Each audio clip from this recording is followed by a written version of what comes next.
Bonjour aux amis des conférences familiales. Je viens de comprendre une chose qui me paraît importante, c'est le rôle essentiel de la réunion de suivi dans la conférence familiale. Vous savez, la réunion de suivi, ce moment où on se retrouve quelques mois après la conférence pour voir tous les invités avec la personne principale, si ce qu'on a, on a fait ce qui avait été décidé, ce que ça a été fait, pas fait, et en essayant bien sûr de valoriser les points positifs de ce qui a bien marché. La dernière conférence familiale que j'ai animée en tant que coordinateur, ça n'a pas été facile du tout. Je trouvais que ça n'avançait pas.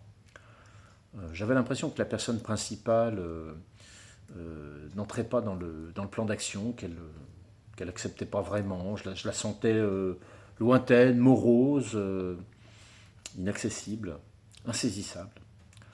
Et j'ai beaucoup bossé sur cette conférence et j'étais en train d'avoir petit à petit ce sentiment assez pernicieux, insidieux de l'échec, quoi. C'est pas très confortable.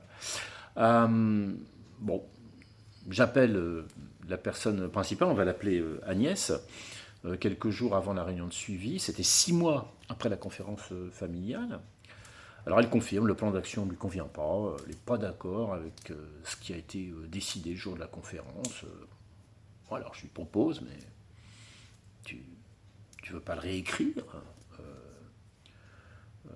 Est-ce que tu veux modifier en mettant ce qui te convient? Elle me dit, d'accord, je vais le faire. Bon, alors, je sais que là je suis quand même sorti du cadre strict de la conférence familiale sur le plan de la méthode. Effectivement, le plan d'action il a été validé le jour de la conférence par tous les invités. Il n'a pas été modifié unilatéralement par la suite. Oui, sauf si ça devient nécessaire.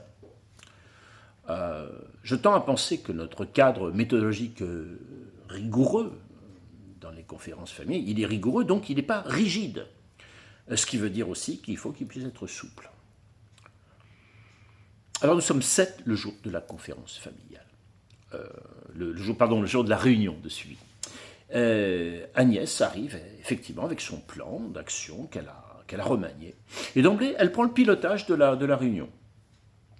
Elle reprend chaque décision, elle explique les corrections qu'elle a effectuées, elle sollicite ses proches, ça discute, elle valide ou pas les suggestions des uns ou des autres. Elle inscrit elle-même sur le plan d'action les couleurs qui correspondent aux appréciations portées sur les différentes préconisations qui avaient été faites, en vert quand ça a été fait, en orange quand c'est en cours, en rouge quand c'est pas fait, et puis en noir quand ça paraît plus d'actualité.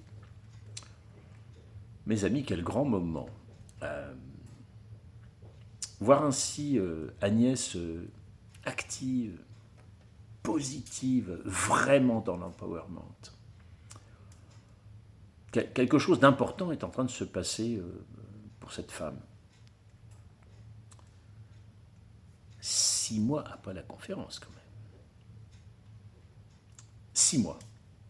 Ce temps de maturation, d'assimilation, c'était sans doute le temps nécessaire pour qu'elle s'empare de sa conférence familiale.